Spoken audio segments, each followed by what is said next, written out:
Hello and welcome back to the house in Fata Morgana. I am very curious to see what the rest of this game has in store for me. It's going to be a long ride, but so far it's been a very interesting experience. Without further ado, let's get straight into it. The room with the fireplace was always kept in pristine condition so they could entertain guests at any time. Walls colorfully decorated with tapestries and stained glass windows gave testament to their great fortune. The servants' first assignment every morning was to clean this room. Pitchers, silver plates, and silverware were polished to a shine so they could be proudly put to use at a moment's notice. And for events like their daughter's birthday, the room served an even more important role. The table's tops were removable, so they had ordered new tabletops with designs made especially for this occasion. And once the banquet had drawn to a close, tables speckled with half-empty wine glasses and leftover candied fruits were moved off to the side to make room for, of course, the festivities. "Good evening, Lady Nellie. You're looking particularly lovely today. Nellie, I had these jewels cut just for you. You'll let me have this dance, won't you?"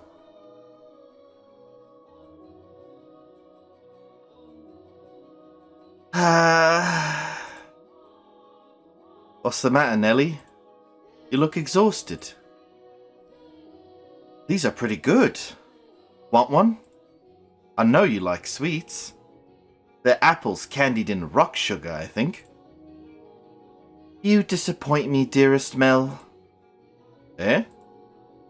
What do you think is the matter? They just keep coming. It never ends. It's driving me up the wall. Everyone's just repeating the same lines they've been taught. They all think pretty jewels and requests to dance are enough to make a girl swoon. But I think that is true for you, Nellie. Though, why is she disappointed with me? I think I'm done with birthday parties after this year. They'll probably throw an even bigger one next year. Huh? Why? Well, you know. You're about that age, Nellie. We are a reasonably distinguished family, so there are a number of different houses that would like to have connections with us. So what you're saying is do it for the family? No, that's not... I won't date or marry anyone. I have no interest in being used as a pawn in their interfamily politics. Pawn? I wouldn't go that far. And I'm sure Father wants to let you choose yourself. You know, someone you actually love. Love? I never thought I would hear you talking about love, dearest Mel. You don't even understand what makes Shakespeare's plays so beautiful, and you're talking about love. You fell asleep during Romeo and Juliet, and you're talking about love? We went all the way out to the Globe Theatre, too. Well, pardon me for being ignorant when it comes to romance and the arts. But you're not, Nellie. Shakespeare's make-believe story made you cry like a baby.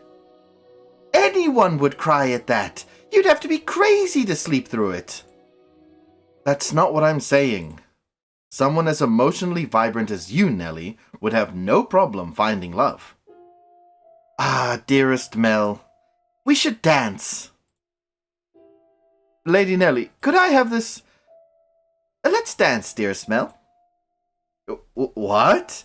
Me? Waiter.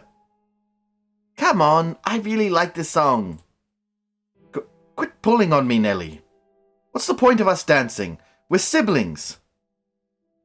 Ah, Mother and Father are staring daggers at us. No matter.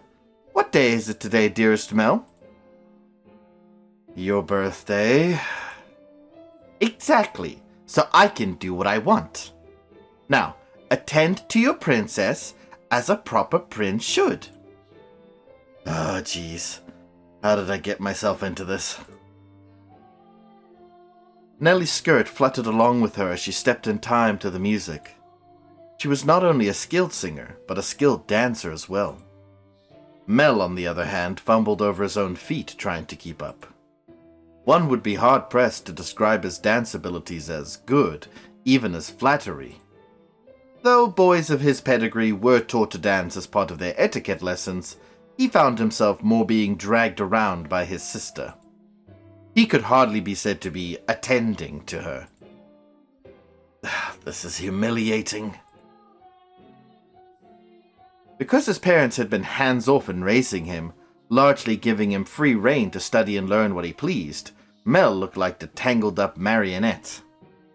From throughout the hall, he could hear giggling, uncomfortable chuckling, and people coughing to disguise their laughter. Come now, dearest Mel. If this is the best you can manage, what are you going to do when you find a girl that catches your eye? I won't, so it doesn't matter. Heh.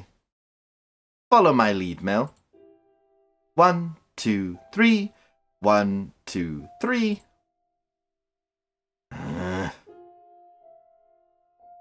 Nellie alone enjoyed her time dancing with her brother, and quite thoroughly at that.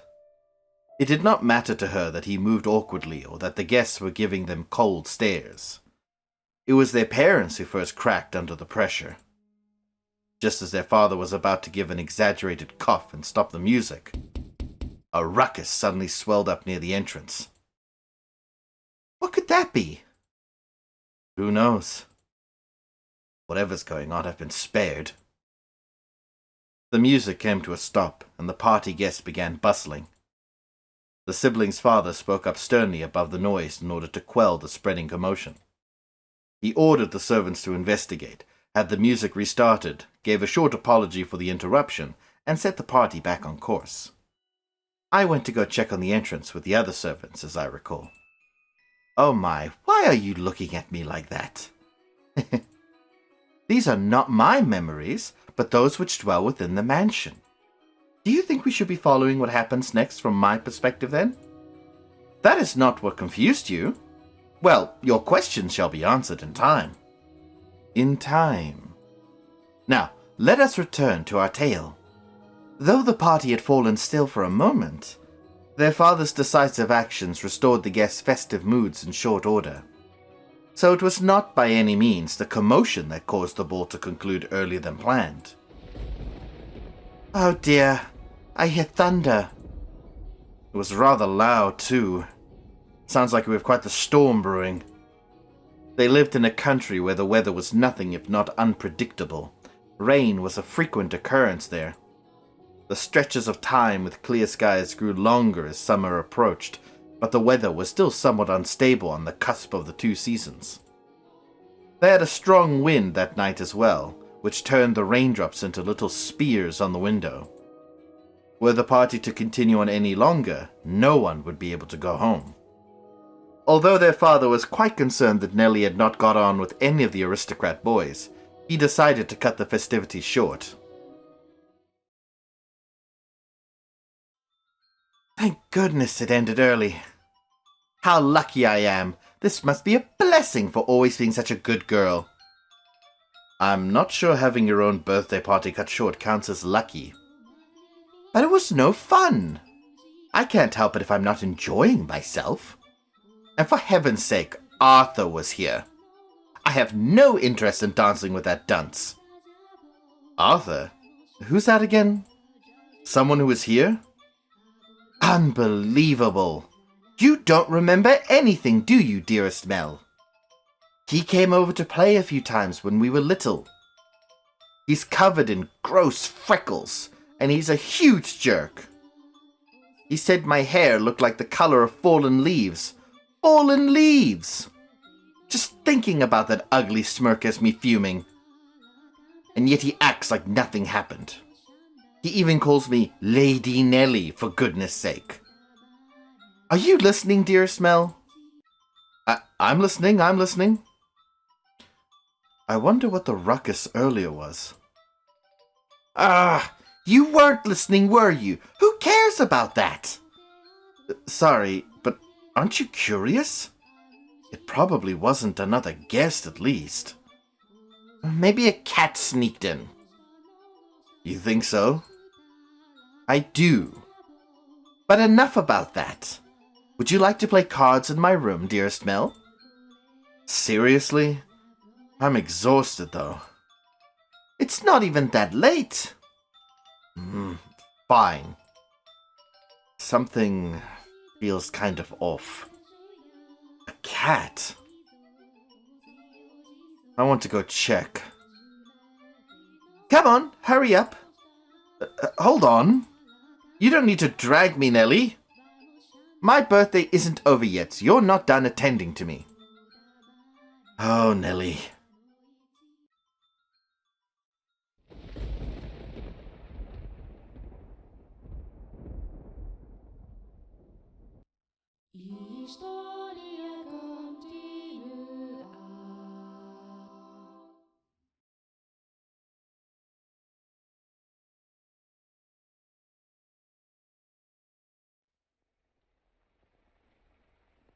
The rain just won't let up.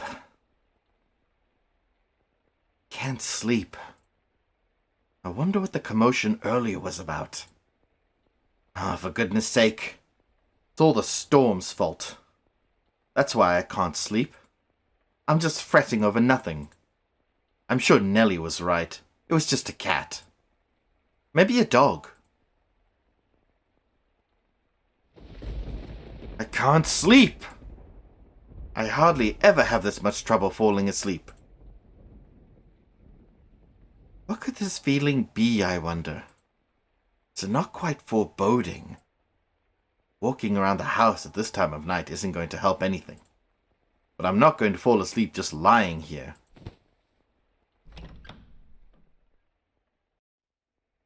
The only sounds that could be heard in the dark corridor were the sharp pitter-patter of the rain, his footsteps, and his breathing.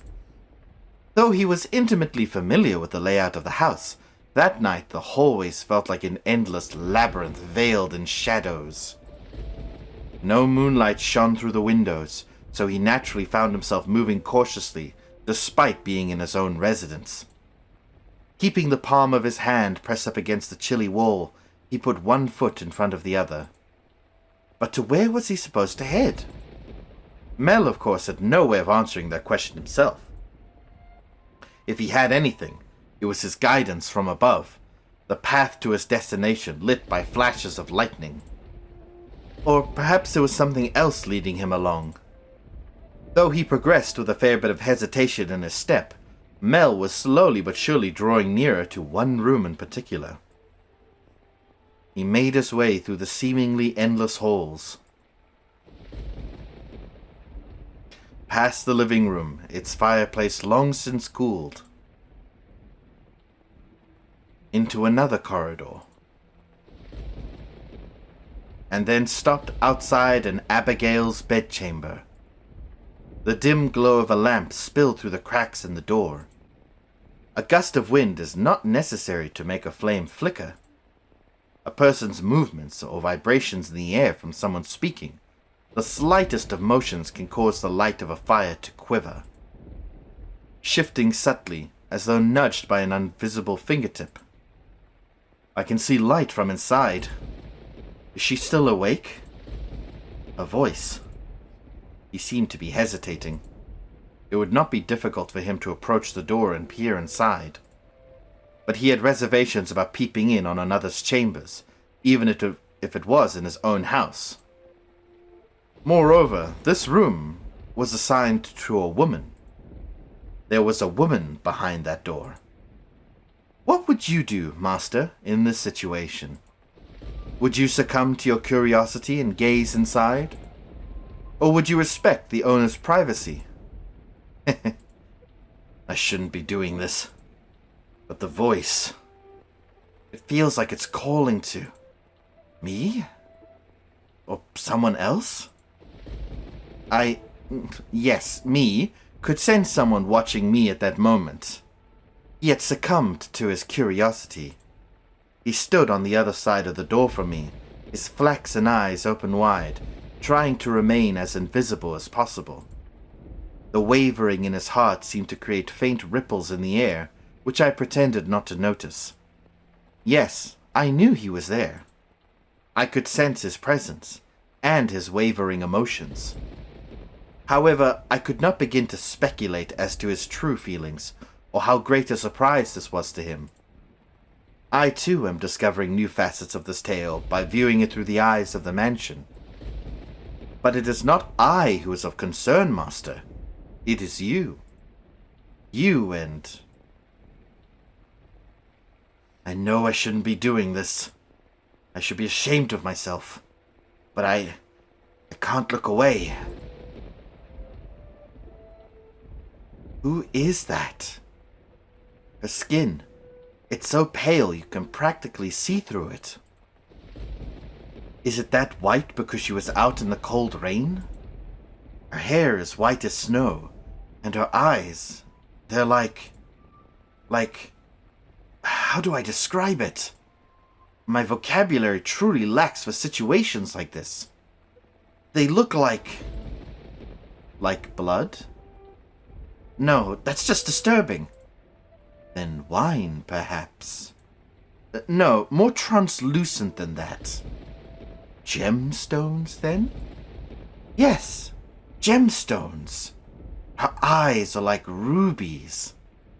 I've never seen anyone like her before. What could they be talking about? Mel's eyes were fixed on the peculiar young woman. She had glass-like skin, eyes that glimmered in the flickering candlelight, and snow-white hair that flowed like luxurious silk. But her lips were bluish-purple, her soft, delicate skin sullied with grime, her twinkling eyes pointed down at the floor, and her hair a disheveled mess. She was, even at a glance, clearly not a lady of means. The tips of her fingers were cracked from the cold, her nails pale from malnutrition, and her garb little more than rags. However, true beauty is always visible, no matter what it may be hidden beneath. Even wrapped in a veil of insalubrity. Ooh, new words here. New vocabulary. We gotta find out. Insalubrity. Insalubrity. Insalubrity is the noun for the state or quality of being insalubrious, thank you, meaning unhealthy, unwholesome, or not conducive to health. Ah, okay, so, just basically she didn't look healthy. Even if she thought herself hideous.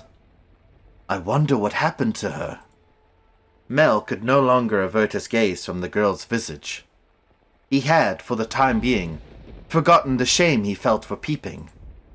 As he strained his ears to hear the conversation taking place inside, a sickly voice arose from the white-haired girl's purple lips.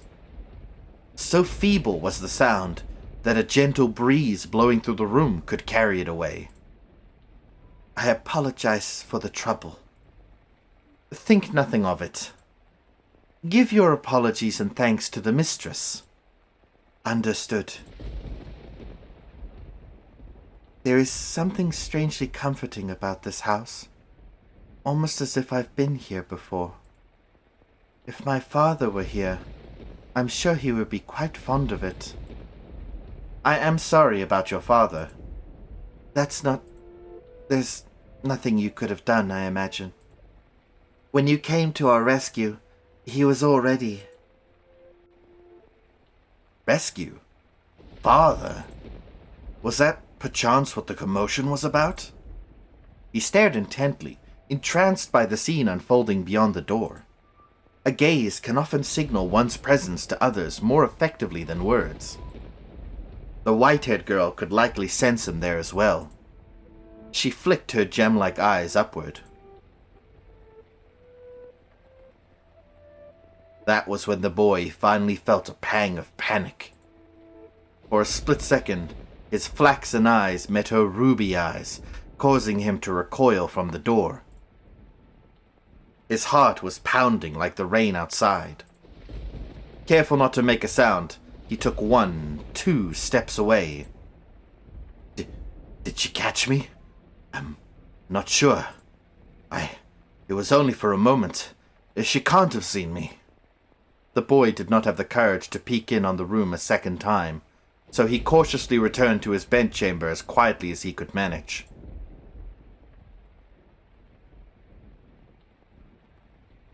But even beneath his covers, he could not erase that girl's eyes from his memory.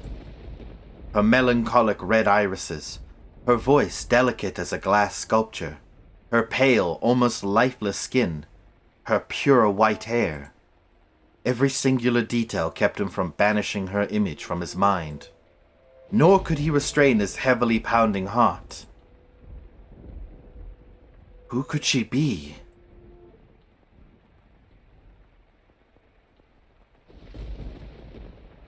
Is something the matter? No, I just thought I felt someone watching us. It's only your imagination, I'm sure.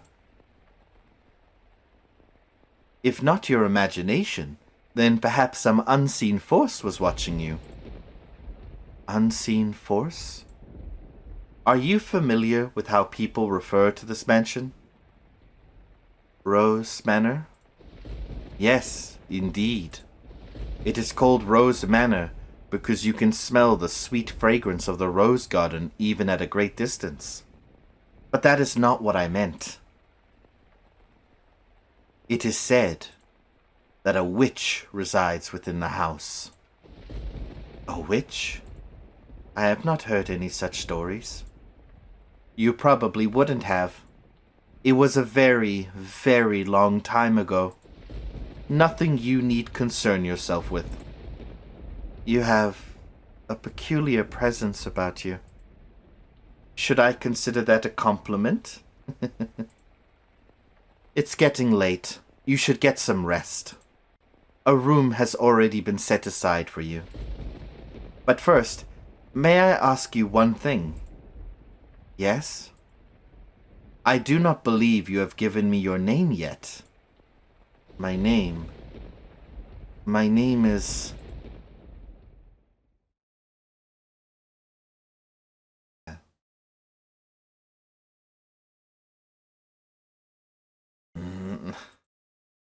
Wake up. Get up, Mel! What? Huh? It's morning? You disappoint me, dearest Mel. It's very much long since morning. I didn't see you at breakfast, so I came to find out what was the matter. I've really been asleep that long? And father's too lenient on you, dearest Mel. Oversleeping is hardly proper behavior for a firstborn son. I know. But before that... Yes, dearest Mel? What are you doing in here? You can't just go prancing into a boy's bedchamber. Leave that to the servants. I did send one for you. You're the one who refused to wake up. Besides, it's not like we're strangers. We used to sleep together all the time. That was long ago. Things are different now. Oh, you're overthinking it, silly. Now, hurry up. Out of bed, sleepyhead. All right, I'm getting up. So you can see yourself out. Oh my, you look awful, dearest Mel. For someone who overslept, you look like you didn't get a wink last night. You think so? You didn't go out on the town last night, did you? Naughty, naughty boy. I would never. You know that. You squeaked. I don't think I believe you. I didn't go out last night or anything. I'm tired because you had me playing cards until late, Nellie. Hey, we weren't playing for that long. Besides, look at me. I got up just fine. Anyway, shoo. I can't get dressed with you in here. Fine, I'm leaving. Whew. Oh, I almost forgot, dearest Mel. What now? Come on, no need to be mean. I'm sure you'll be quite surprised at the news. Oh? At breakfast, which you missed, Father told us. Told you what? Do I really want to say? It sounds like you want me out of your room, dearest Mel. Please, Nellie. We got a new maid today, from a house we have ties to, supposedly. I've never seen anyone like her before. For supposedly coming from a good family, she isn't very graceful, and I've never seen her at social gatherings. But that's not the surprising part. Does that maid... She's peculiar. Has a very unusual appearance, that one. Have white hair. What? How do you know that, dearest Mel? Thanks, Nellie. Hey, get back here! Oh, for goodness sakes, what's gotten into him? Bah! At the time, the majority of servants at the mansion were men.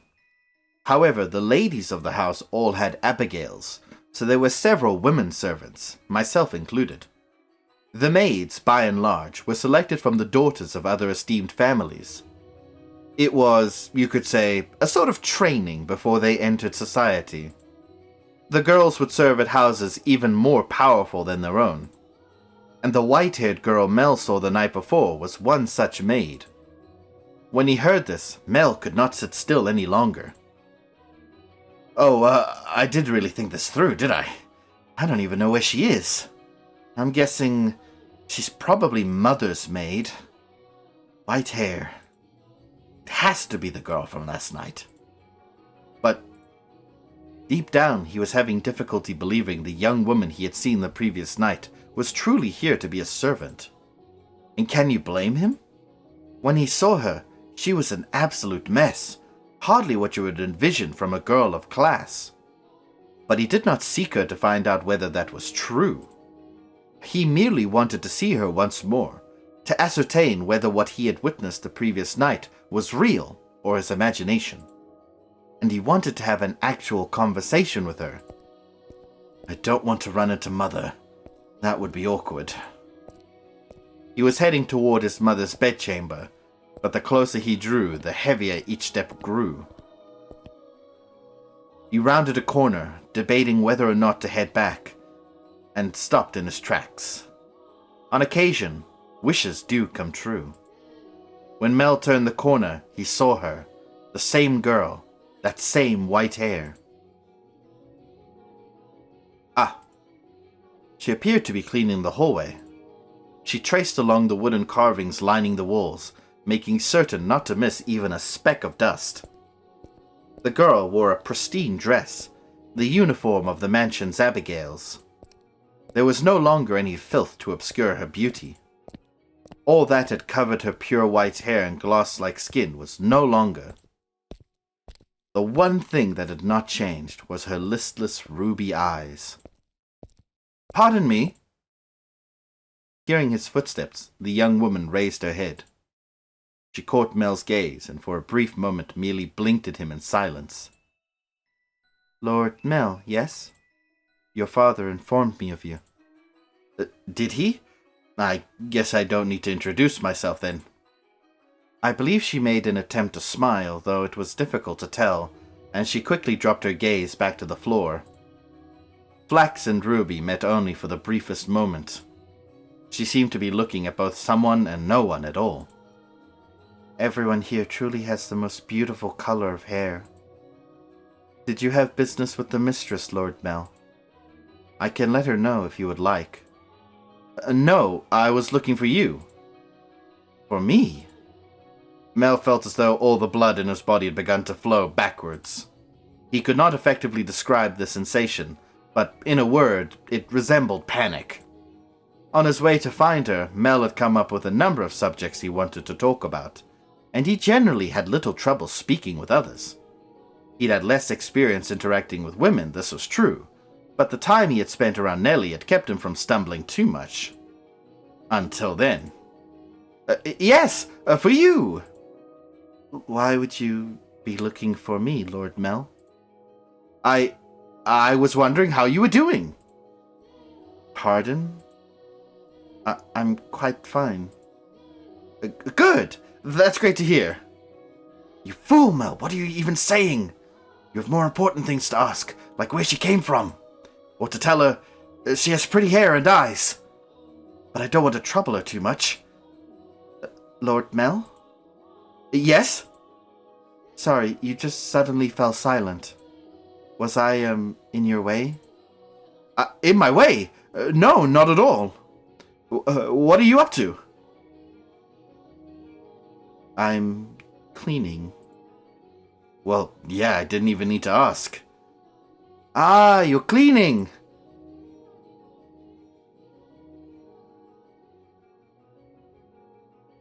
Oh, you can just let the other servants take care of the cleaning. You're one of the noble's daughters we took in, right? Then why is Mother making... No, I'm doing this because I want to. The mistress appeared to be busy, and I could not simply be idle. But I enjoy cleaning. Well, if you say so. Say, yesterday... This mansion is truly a thing of beauty. All the many roses in the garden. Even the furnishing has had a great deal of thought put into it. This family must have a wonderful sense of aesthetic. Oh, yeah, thanks. Did she just change the subject on me? I'm delighted to have been given the opportunity to serve at such a magnificent house. Mother and Father actually had nothing to do with that. Not even the garden. That's all been around since my grandfather's time. This mansion was a complete wreck when he bought it. Oh, was it? Yeah, frankly, I'm surprised he actually paid money for it. The chandelier in the foyer was shattered and only half attached to the ceiling. Most of the decorations on the walls were broken. I can hardly imagine. This is a marvelous, impressive house. I'm sure he'd be flattered to hear it. My grandfather was a bit of an eccentric. He liked to do things people didn't expect just to watch the looks of surprise in their faces. He was the kind of man who would buy a mansion that was beyond repair just to give it a completely new life. Everyone who had seen the property before it was renovated was astonished. They regretted not taking the opportunity themselves, seeing the transformation it underwent. Huh? I was just thinking that you're kind of like this house. What do you mean by that? I mean, when you first arrived. Oh, no, never mind. Forget it. She'll figure out you were peeping on her, stupid. She hasn't yet... Has she? Yes? It's nothing. The more I think about it, you and the mansion aren't really comparable. Oh? The truth is, it being a run-down mess isn't the only reason nobody wanted to buy the house. They say that all who dwell within this house shall be met with misfortune. Do you believe it?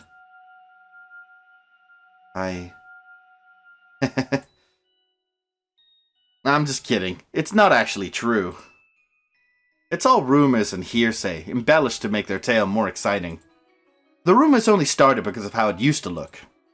If the mansion truly begot misfortune, then we wouldn't still be here. And it wouldn't explain how my grandfather died. Do you know how he passed away? No, how did he? Inside a lovely lady. What? Believe it or not, that was how he died. Together with a young, beautiful woman. His time ran out while he was making love to her, they say. A rather crude way to go. But he was hardly misfortunate. What'd I tell you? Ah! Yes? Just so you know, I promise I didn't inherit my grandfather's propensity for such base behavior. I am pure of body and spirit, dedicated wholly to my studies, so... Hey, she laughed. My apologies. No, it's fine. Anyway, we were talking about the mansion, right? I've always thought it was kind of a strange place myself. That dress you're wearing, it was found here after my grandfather bought it. You don't see that kind of design around these parts, so I'm guessing it was probably imported. The architecture is really old-fashioned too, which must have caught Grandfather's eye. When he announced his plans to buy it, the entire family opposed his decision, but he refused to budge. Renovation upon renovation gave the mansion new life, but all of his work, he was most fond of the roses in the garden. He collected species from all across the world, and every time he got a new one, he would summon gardeners to arrange and grow them. It took incredibly long to complete. There were even some that wouldn't grow in the climate of this land, but Grandfather refused to give in. He truly loved roses. Me, I don't really get how someone could be so impassioned about them. It's just embarrassing every time someone calls this house Rose Manor. Perhaps the roses were meant for someone. What? I am simply speculating. Roses would make wonderful gifts, after all. Indeed, they do. If you like roses as much as Nellie, then you're welcome to go see them for yourself. Pick as many as you'd like. If anyone asks, just say I gave you permission. Don't be shy. I'm sure it'll get tiring if all you do is work. No, I'm sensitive to sunlight. Oh? That's unusual. Perhaps that explains why you're so pale. I had no idea. It sounds rough. And your skin is so pretty, too. You don't seem terribly surprised. What? Oh, no, I'm very much surprised. Or would you have preferred a more dramatic response? No, I expected you to find it disturbing. I'm sensitive to sunlight and can hardly spend any time outside. That makes me sound like some sort of demonic creature. Oh, you worry too much. There's not a monster in the world as sweet as you. Yes? Are the other maids teasing you, perhaps? That black-haired one especially, she's... how should I put it? A little frightening. Almost as if she has a steel heart or something. She's impenetrable.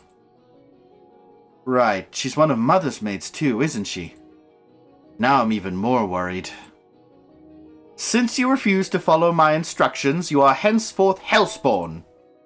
I can imagine her saying that. Oh, and again. I'm very sorry. No need to apologize.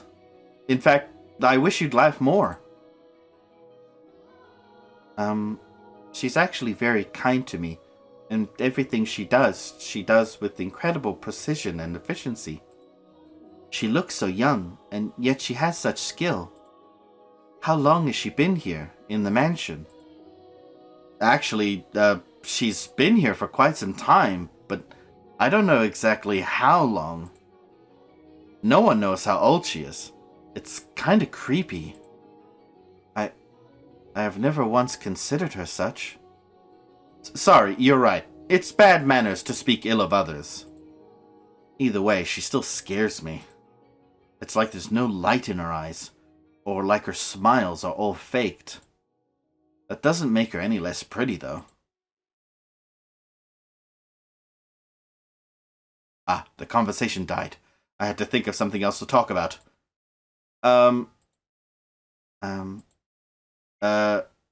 Yes? You can ask me anything. Does the master, your father, Lord Mel, often retire from the mansion? I have not seen him around. Oh, yeah, father frequently returns home. This mansion is actually our secondary home. Why do you ask, though?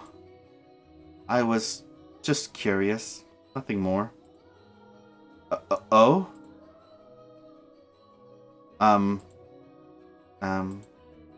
Yes, what is it? One of the maids asked to see me, so I should be on my way. If you'll excuse me. Well, all right. See you later, then. Goodbye. Oh, right. One moment. Since you're sensitive to the sun, I can pick some roses from time to time for you. For you to decorate your room.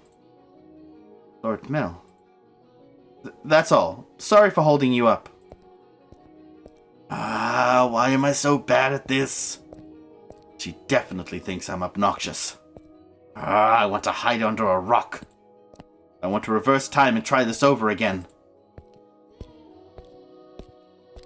Roses are not becoming of me. He is too kind.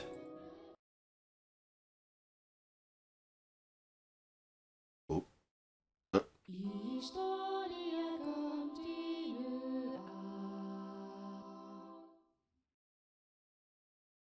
Oh. Got the white-haired girl who I think is in the thumbnail of this game. You have my thanks, Father. And I apologize for being late today. Now there's something unusual. You not being punctual. Maybe next we'll go a whole month without rain. Do have mercy on next year's crops, Mel. You hyperbolize, Father. So, did something nice happen? Huh? You look like you're in good spirits. Do I?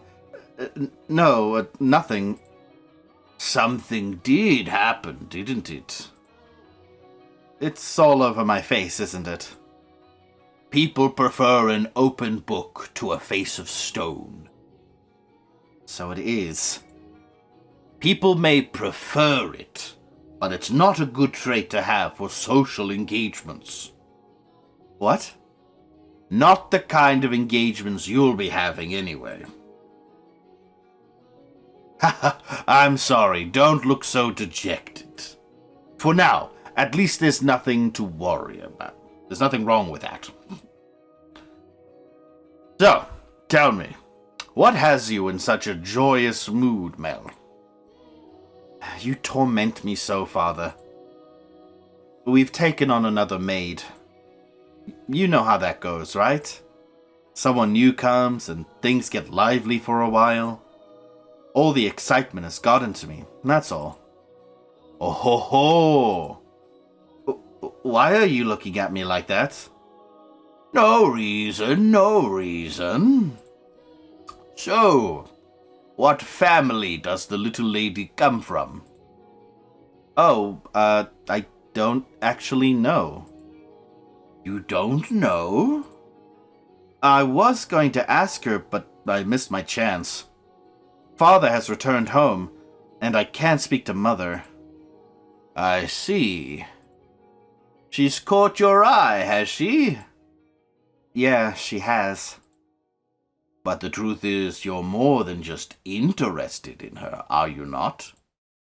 What? No, I...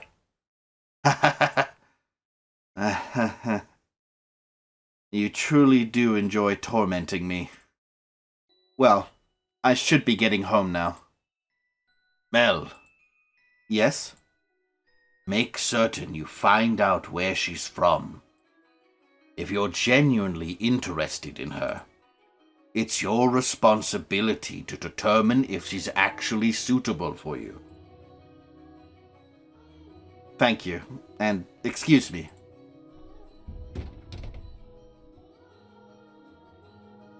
Doesn't matter if she's from an esteemed family or not. No, I'm not in love with her. I'm just interested. This isn't love. No, it couldn't be. This is me we're talking about. Besides, I hardly even know her. Young sire, blessed young sire, alms for the poor. It's the same beggar as before. I don't think he's moved since then. But he looks skinnier than last time.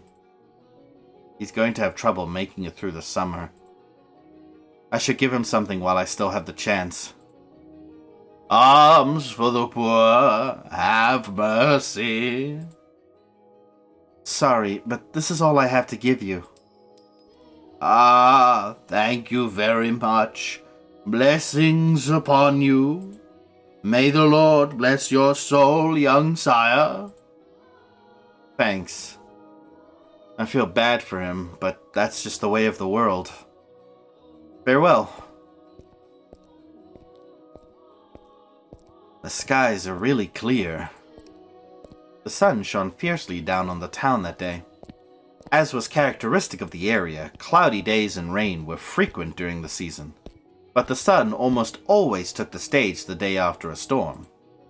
The cathedral standing tall in the center of town, the stone-paved streets clacking with the pleasant sound of footsteps, the people peering out from beneath awnings to look up at the sky. In Mel's eyes, it was as if they were all blessed by a divine light. However, not everyone living in the same land was equally blessed. In fact, the blessed were far outnumbered by the forsaken, even if their time would later come to be referred to as the Golden Age. Elsewhere, back at the mansion, Nellie was causing trouble for the Abigails. On a whim, she had decided to redecorate her bedchamber, so she gathered the maids and put them to work, shouting orders and demands and complaints. And she had not summoned only her personal servants, but others as well, including the white-haired girl. No, not like that! How many times must I tell you? The tapestry goes by the door. And I don't like the carpet's pattern. Is there anything else we can change it with? Hey, who put this ugly vase here? Nellie appeared to be rather irritated, and it was the servants who bore the brunt of her frustration.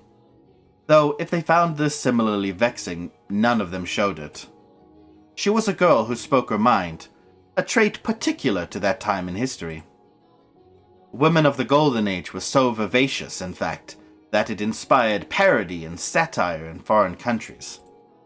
But no matter how hands-off her parents were, had Nellie had been born a generation earlier, or a generation later, she likely would not have been able to act so free-spirited. That day, however, Nellie did not seem to be her usual self. Though she always spoke her mind, it rarely went beyond being childishly adorable. It was unusual to see her in such a foul mood, not even a smile on her face. Ugh, get rid of all that! The carpet, the chair, the desk, it's all so ugly! Don't we have anything better? If we don't, then order it, have it made. You can do that much, can't you? Hurry up and replace them. Having only arrived that morning, the white-haired girl was unsure what she was supposed to be doing, caught in the middle of a flurry of maids and furniture and fabric. She chased frantically scrambling Abigails with her eyes and made attempts to help, but not being familiar with the work, she only ended up getting in their way. She probably felt that everyone would be better off with her not in the room. So when the maids ordered to get new furniture made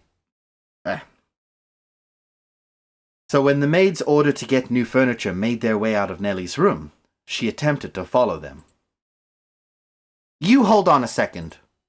You, yes, you with the white hair. However, Nellie stopped her before she could take a leave. What? The white-haired girl turned back, bewildered, to find Nellie smiling at her. The corners of her mouth turned up into a self-assured grin. There was no trace of timidity or uncertainty in her demeanor. Her flaxen eyes seemed like they would look nice under the light of the sun. Almost the exact opposite of the white-haired girl. I wanted to talk to you, actually. But Mother never was one to share. I asked her to trade maids, but she wouldn't have it. Trade? You mean for... Hehe, which is why I decided to completely redecorate my room, because then I would need some extra hands. But why? Because Mother and Father refused to tell me anything. Why is that? Who are you exactly? Where did you come from? Tell me, What house are you from? Uh, uh, why can't you tell me? If we took you in, you must be from a fairly decent family.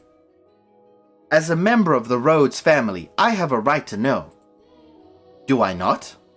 You can't expect me to welcome a girl into my home who won't even tell me where she came from. I don't know anything about you. I haven't seen you at any parties. I came from another country. Another country? What country? Somewhere very, very far away. Oh? North of here? East? West? South? South. It's south of here. I crossed the sea to get here, which is why we have never met before. How far did you have to travel then? How many times did the sun rise, and how many stormy nights did you face? Innumerable days and nights we sailed, heading ever further north. Huh. But tell me... Lady Nellie, that is a most wonderful painting. She just tried to brush me off. I won't let her get away that easy. Painting? It's in my room, so of course it's wonderful. But that one's especially so. You're both so adorable. You, Lady Nellie, and Lord Mel. How old were you when it was painted? Huh? Ah, that painting! Goodness, yes, you have a good eye for art. Hehe, it is magnificent, isn't it? This was done when I was 4 and Mel was 7. You see how we're standing next to each other, holding hands? I was too young to remember it very well, but Mel looks like he was really embarrassed. But standing there like statues makes for a boring painting. Nellie explained brightly. Having completely forgotten she was pressed up against the white-haired girl, she did a little twirl, stopping to face the portrait. Though many paintings lined the walls of her room, Nellie was most fond of the one of her and her brother. 2 darling siblings standing side by side, the older brother smiling kindly and the younger sister sweetly tilting her head, her cheeks the color of fresh-picked apples. It was like the very embodiment of their happiness. A painting lays its subject bare, you know. Fortune and misfortune, happiness and sorrow, enshrined on canvas for all to see. And this reflection is not merely limited to the point in time it was made, either. Did you know, Master, that paintings are alive? They are drawn with a brush over an extended stretch of time, unlike photographs, which capture a single moment. The two have their own individual merits, but a photograph is still, while a painting moves. Portraits reveal both the past and the present state of those they depict. Mel and I have always been close. I would sing songs for him, and he would teach me about all sorts of things. He's so smart. Nowadays, Mel hardly even goes on walks with me, making excuses like, I'm an adult now. But we used to spend a lot of time playing together in the rose garden. I see. The white-haired girl normally had difficulty smiling, but her lips naturally curled upward as Nellie reminisced. A vision of the 2 happy siblings had probably swelled up in her mind. And I imagine there was a faint trace of envy in her heart as well. Lady Nellie, you love Lord Mel quite deeply, I see. Yes, of course I do. Mel's smart, and he's studious, and he's incredibly kind. For my birthday, he gave me this wonderful rose necklace. The jewelry shop he got it from is famous because even the royal family makes commissions from their workshop. So he had to have ordered it months in advance. Just for me. He's a prince. Oh? Hehe. He's pretty charming, wouldn't you say? That's why I call him my prince. But you know what? Mel is a terrible dancer, and he still hasn't got his feet on the ground yet, and he's so bad at interacting with girls. So there's no one else who would say that about him. He is quite the gentleman. I assumed women would be drawn to him. Gentleman? Have you met Mel already? This morning, briefly. That reminds me, Mel seemed to know about her too. What do you think about Mel? As I said, he is a gentleman. That's not what I mean. Don't think I'll let you get away with putting any funny ideas in his head. What? Mel is too trusting. He's pure of heart, so I won't stand for you trying to take advantage of him. I would never. So you say, but you actually want to get close to him. I wouldn't dream of it, Lady Nellie. He is a man far beyond my reach. You aren't planning on doing anything, are you? Not at all. And you don't have any romantic feeling for him, do you? What? Well, do you? I have no romantic feelings for him, Lady Nellie. And you won't develop any? I will not. And with that, Nellie gave a wide, satisfied grin. Even though one has no way of knowing how another truly feels, or how they might in the future. Heh, you wouldn't, would you? Now that I think about it, there are plenty of other boys. You getting together with Mel is downright absurd. Indeed. But anyway, back to what we were talking about earlier. Your family! I almost forgot. You haven't told me exactly where you came from, or anything about your... Lady Nellie, I brought a new carpet. Just look at the embroidery. The work of a true artisan. I'm simply in love with it. Surely you will find it to your liking as well. Wow, you're right. That's a Florentine stitch, isn't it? I wonder whether someone mimicked the style, or if it was imported. Either way, a great find. Let's hurry up and get it laid out. Oh, and we'll have to see how the colors go with everything else. We have to finish redecorating quickly so I can show Mel. He'll be so surprised. What wonderful taste you have, Nellie. When the other Abigails returned, so too did the bustle within Nellie's room.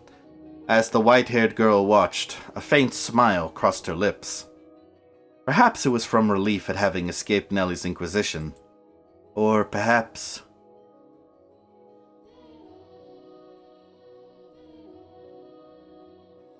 Ah, Nellie, I'm back. Did you eat something you're not supposed to, dearest Mel? You're unusually cheerful.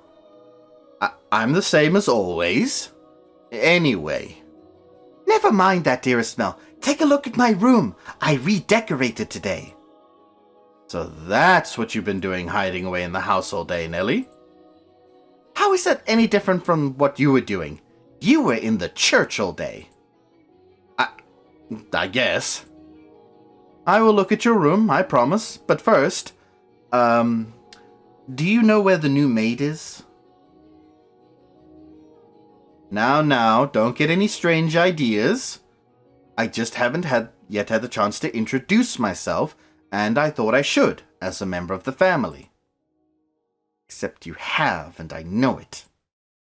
Being the elder son, it would be shameful if she were to pass me in the halls not even knowing who I am, so... Don't ask me. What? But you were in the house all day. She attends to Mother, so why would I know where she is? Though she did help redecorate my room. You made her help? That's work for the men servants. There was no reason to make the maids do it. Oh, so you're saying I should invite a bunch of men into my room? I go into your room all the time, Nellie, and you were in my bedchamber just this morning. Only one man is allowed in my bedroom, dearest Mel, and that is you. So unless you become a servant, which I will not stand for, I will not ask any of them for help. Oh, Nellie. You ought to be a little more... A little more what? If you're going to lecture me, I won't hear it. What am I going to do with you, my little lady? What? Why are you looking at me like that? We talked about you, dearest Mel, and I'm not going to tell you what she said. About me? What did she say? Please, Nellie. She said she has no romantic interest in you. What? Why did that even come up? Because we're both girls. We talk about things like what kind of boys we like and who's the most handsome. Why do you look so downtrodden, dearest Mel? You look like a sad little boy who can't get his crush to notice him. That face is unbecoming of a prince, Mel. Are you interested in her? That's strange. You haven't even met. I am not. It's just depressing to find out that someone you've never even met doesn't like you. That's all.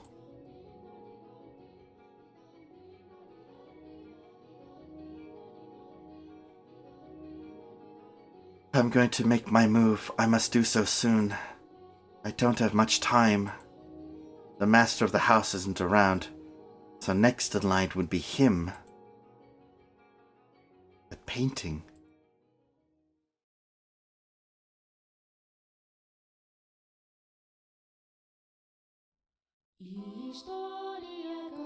Okay, that's another little checkpointy type moment right there, so I think we'll call the end of the episode at this point in particular. So, yeah. Whew! It is certainly getting very interesting right now. An interesting divide seems to be building between both Nellie and Mel with the introduction of this white-haired girl. Although she seems to have some ulterior motives for being here. Is she meant to be like an assassin? Here to take care of some business here? Gonna kill the father of the house or Mel himself? Lots of questions. We'll only probably get answers much later on anyway. But we made a lot of good progress. We got to read a lot of good story. And I'm certainly still very interested. So, thank you so much for watching another great episode of The House in Fata Morgana with me. I hope you're enjoying it as well. And I hope to see you again in the next episode. Goodbye.